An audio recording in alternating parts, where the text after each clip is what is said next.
Alright guys, what is up? APVP here. We are back with another video. It is 2018 and I recently also just turned 19 a few days ago.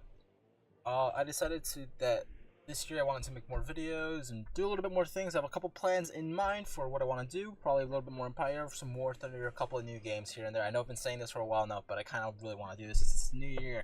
It's new me, quote unquote. I hate saying that. Anyway, I digress. We are going to do an Empire Earth tutorial series since me and my friends, most of us have been playing Empire Earth almost daily now. Well, not really daily, but almost. And most of them are new to the game, or noobs, you know, what you want to call them. So I decided let's make a tutorial series so I can help them. I've been playing the game since about 2004-ish, when I was like 5 years old. I'm not even kidding. But I've never put it online, and I had a pretty big wake-up call when I played online, and I realized that I thought I was really good, but I realized I'm actually pretty trash at the game. Well, not too trashy. I'm like an average player, but nothing like your hardcore players. And I have played online, and I have seen these guys play, and they just destroy me quickly. So I'm going to do a tutorial right now for a very common game mode called Prehistoric Nano, also known as P to N. So let's go hop into our single player map. Let's go to play a random map. Now I am playing with NeoEE servers on, which will allow me to play multiplayer, as well as the zoom mod on, will allow me to zoom out further. And let's see, this is the game mode that I do want to play. We're going to do Prehistoric to Nano. Obviously with the NeoEE patch, it does allow you to get more than up to 4,000 than the regular 12,000, 1,200 that you were able to get before. So now it's 1,200 per player, or depending how. Do a medium-sized map because we're not that many, 2 players. I'm just gonna keep everything gonna keep the same on very fast game. So let's start off and start the game. Okay. Interesting map. So first thing you want to do, you want to look at your UI. This is your pause screen. This is like your in-game menu. These are your tributes where you can see enemies, alliances, you can ally yourself. But I turned off alliances. You can tribute resources if you wish.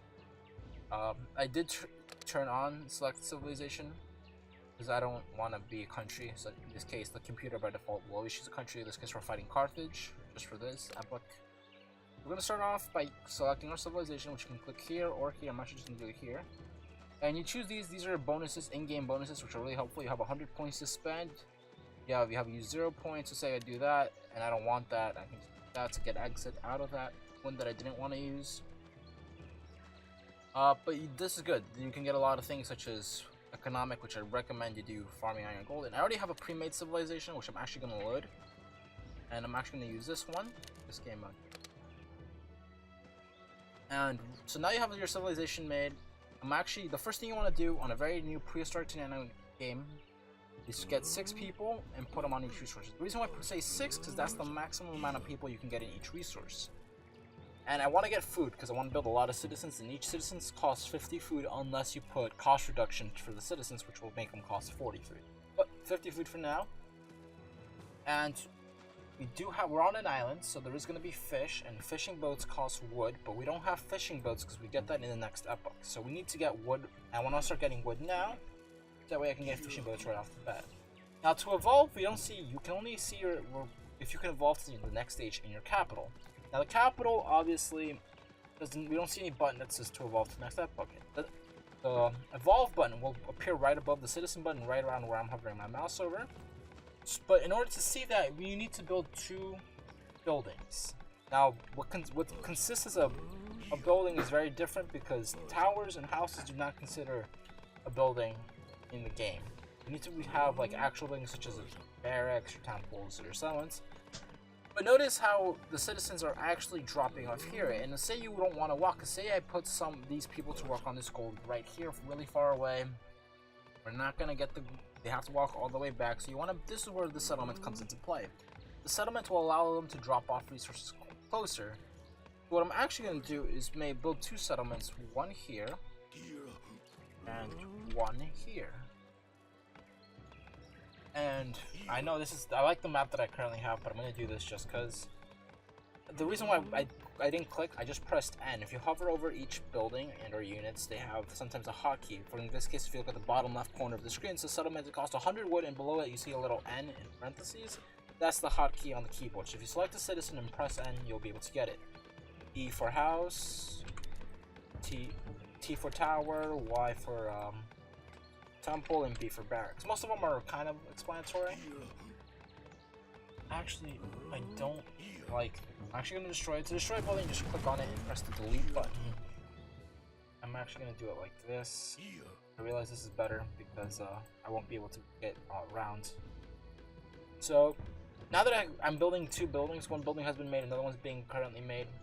I must head him to start working on iron, and when he's done, hopefully he'll work on gold.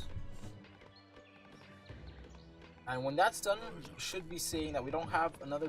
We can't evolve just yet, but look at that. Just build a second building, and now we actually can. We're going to make these 2 work on iron and gold because we will need those for evolving in the future ages, because only in the prehistoric age to evolve to the Stone Age you only require food, but everything beyond that will need food, gold, and iron, which is actually why I tell when you make your civilization to actually put farming, gold, and iron. Now notice how I didn't say put foraging and hunting, even though there was an option for forage and hunting. I only put farming because if you click on the forage patch, it only has 2,000 food, which you think, oh, that's a lot. But in reality, it's not that much. For example, the iron ore has 300,000 each, and so does the iron and the gold and the stone. But the wood is different since there's a lot of it. Each wood has, by default, 500 wood. Now, these 2 will only get you by so far. You start off with 2,500, it's not really enough to evolve, to just live alone by that, so that's why you want to go to these next ages. Now what I'm actually going to do before evolving, actually I'm just going to evolve now and then queue up 2 citizens. I right clicked anywhere on the map to set up a rally point. I just right click there, we are evolving as we speak, and I'm actually going to get 2 citizens that have been working on the wood to deposit the wood resource, because I don't want them carrying around with them. And you want to take a look at your minimap. Your minimap's right here. These little green dots that you see in the water, those are fish, which are really helpful. My tip to you is that since you're going to the Stone Age, we will have docks, and in these docks you can produce fishing boats, which will be really helpful to collect food. So my tip to you is look at your minimap before you build your docks, and locate your citizens where you want to build the docks close to a lot of fish resources. In this case, here would be ideal, and also here. So I only usually just build 2, since I need only 2 to evolve to the next epoch, so I can see at least what I need, the requirement for the next epoch. Notice we are now in the Stone Age. You can see your age up here. And now that we're in the Stone Age, you see you added 2 new units, the archery range and the dock. And I'm actually gonna put it right here, like the dock here, and this citizen also come here. I'm gonna put a dock right around. Here's good. So she's gonna go build that. I'm gonna start right off setting up a rally point to the closest fish. I can also do the same thing with this by clicking on this and set a rally point there. So once the citizen finishes constructing the dock, when I select units to come out, we will come out there. You don't have to do this. They will come out right automatically if there's enough space for them to fit. They'll come out. You don't need to set a rally point. I just do it so that the fishing boats, when they come out automatically, will start fishing on the fish that I selected. Make sure when you right click, you see the little gold circle around it. That means you select it, because if you select there, just nothing happens. But if you select on the resource, a little gold bar, circle, ring will appear for a short amount of time. So right off the bat, now that you have your fishing docks, you want to get some fishing boats. Each boat costs 50 wood, unless, like I said, you have cost reduction, which will probably make it cost 40 wood. We're going to do 4 fishing boats. 1, 2, 3, 4. Notice how it says 3, but it's because the 4th one's currently being made. But there's actually 4, so whatever number you see here, just add 1 more. Not always. Now here, we're also going to do 4. But this time I'm not going to do it by clicking. I'm actually going to, if you see, the hotkey on the dock for fishing boats is F. So 1, 2, 3, 4. So now 4 fishing boats are currently being made for this one. And while they come out, I'm going to select these 2 units by holding shift. You see the little plus sign next to my cursor. That's because I'm holding shift. If I let go of shift, I'm not. So say I want to get this unit. If I can't reach this unit, I hold shift and I can get the unit all the way there. And I'm going to tell them to work on the wood. I'm actually going to set them to work on this wood, and these guys are also going to work on this wood as well. Now here are my 2 citizens that I did ask for them to come. I'm gonna look for an aggressive animal so I can hunt. Unfortunately, my island does not have any aggressive animals except just giraffes, which in the game are not aggressive. Meanwhile, look at the enemy. He has elephants. These are an aggressive animal. What it means to be an aggressive animal means not only they will fight back, but they'll also follow you until they kill you. I'm actually gonna hunt this giraffe. Just start getting more resources, and I'm actually just gonna waste all of my resources building citizens. Okay, I'm wasting a lot of food to get a lot of citizens here because my plan is to start populating these, which I'll explain what those are in a second, and start working on the resources. Because if you can clearly see, the Copper Age next stage needs 1,584 food, which we currently only have 88 because I wasted most of it on citizens. But that's a really good trade. I'll explain why. As well as 844 gold and 844 iron, which we'll currently have 175. These 2 citizens are out. I actually like sending equal amounts of people on things, so I can get an equal amount of resources, not have 1 over 2. Although people don't really care how much resources they have. I kind of do, but that's just me. You don't have to follow that. Again, up to 6 people per resource, so I'm gonna put it here and a part there. And I'll just keep on doing that for the next little bit. Now, I kind of want to start thinking militarily. Now, this is prehistoric to Nano, which is the very first stage to the very last stage. And usually people will say we're going to play with an F11. Currently says 22, which means we're 22 minutes into the game. Although these 22 does not mean 22 real life minutes. This is 22 in-game minutes. Think of the number here about 1 real minute in real life. Every 60 seconds in real life goes about 2 to 3 minutes in game. So right now we're on 23 minutes, so it's been about 10 to 12 minutes, give or take. Okay, and I realized that I have a lot of citizens here. I'm gonna put 3 more on the gold and 1 on the iron here, and let them work to get more resources, because we actually managed to get our food resource back. Now, what I was saying about this F11, which I keep on getting off track, is that many game modes would be F11 60, which means once it reaches 60, there'll be a peacetime. Notice that when you're playing online with players with an AoE patch, because the servers are down, but if you play online, and you play with an F11 on, it means that you make a truce. You don't build towers or anything. Well, maybe. I'm not sure about towers, but you don't attack each other until the 60-minute mark in game, which is like 30 minutes, give or take, in real life. Which means you get 30 minutes real time of peace, and then you can start attacking each other. But since I'm playing with the AI does not listen to an F11. They just go all out and just attack whenever they want. So my playstyle for this game is going to be a little bit more different, but I'll try and keep it as close to what I would do in a regular F11 60 match with regular players. I'm actually not going to attack until F11 60, and I'm actually going to take the game pace a little bit slower so I can show you guys what I do with everything. So now that we have people working on gold and iron, and we need a little bit more food and a little bit more gold and iron.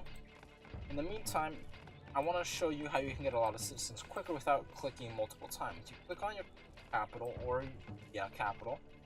and if you hold shift, if we build 1 citizen, we're only building 1. And if you want to cancel the citizen, you just left click here or right click on the citizen. Right now I'm not doing anything, I'm not selecting anything, I'm just right clicking.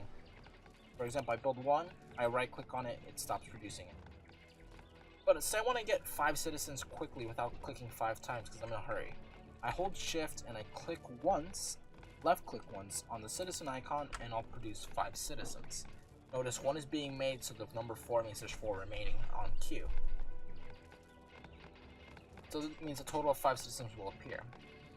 Now another really important tip to you guys would be capitals. Like, oh, I have to build a capital here. Capital's here, and I want to send someone all the way here, and it's really far away. But there's an easier trick to do it. So I recommend select the people who are working on this iron, 6 of them, right?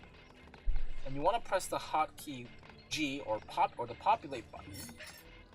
In this case, G or the populate button. And you want to left click on the settlements next to the resource. This makes it into a town center.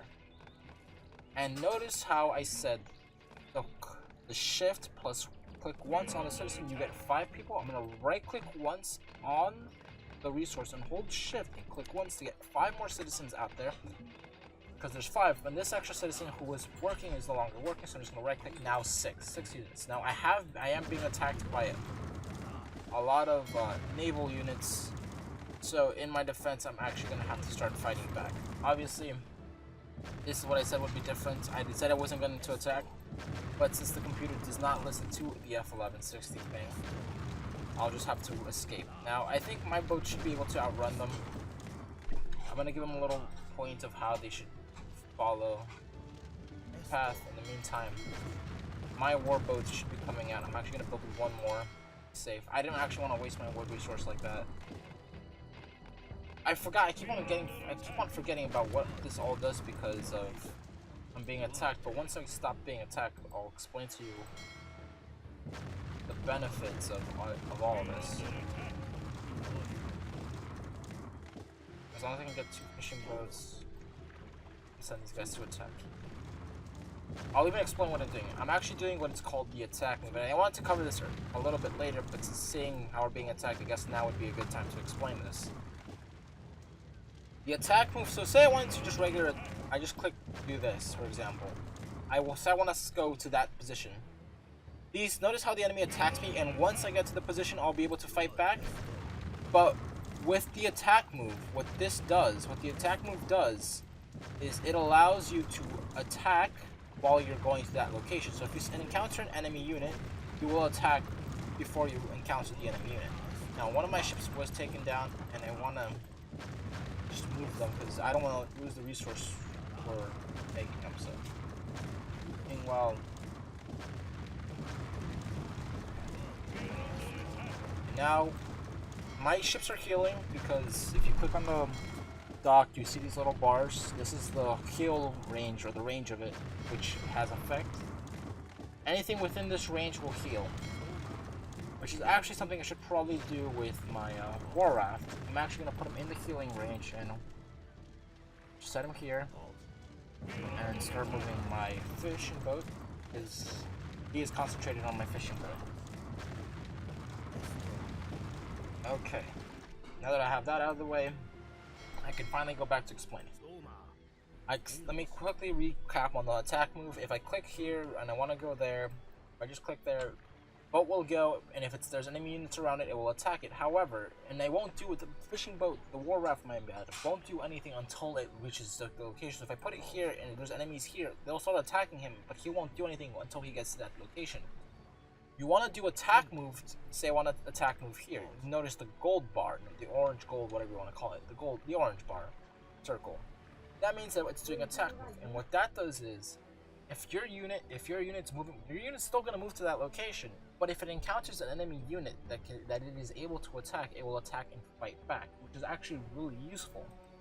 So that way you don't just send your army to a slaughter. If there's a massive army here, and you have a massive army here, and you just do the regular move, by the time your army gets there, most of them, if not half of them, would have already been dead because the enemy started attacking for you. So the attack move is really good. That way you guys can have an equal chance, or even a greater chance of attacking. Now let me get back on here. I never got to fully explain what the town center was because of that little skirmish that happened down there in the ocean.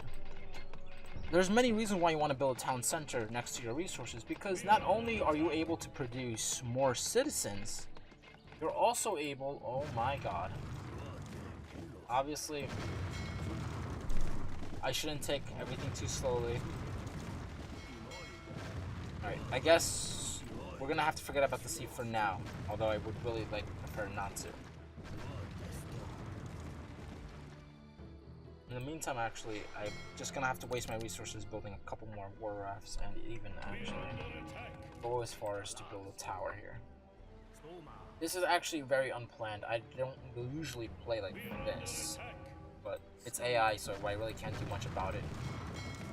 Anyway, while everything's happening, I already lost that fishing dock. As I was saying, the town centers are really good because you can also produce citizens, but they also give you a bonus. Now, don't quote me on the bonus, but this is how I believe it goes. I might be wrong, I might be right. Someone in the comment section who actually plays better than me might actually answer your question. But each town center, my bad, gives you a 15% bonus on resource collection to any unit that's 2 blocks. If I'm not sure on that either. 2 blocks away from the town center. So what would consider a block? A house. So that's 1 block. That's 2 blocks together. So 1 block, 2 blocks. Anything up to here would be affected by the bonus. Okay, so anything within that area would be affected by the bonus of the resource, which is actually really good.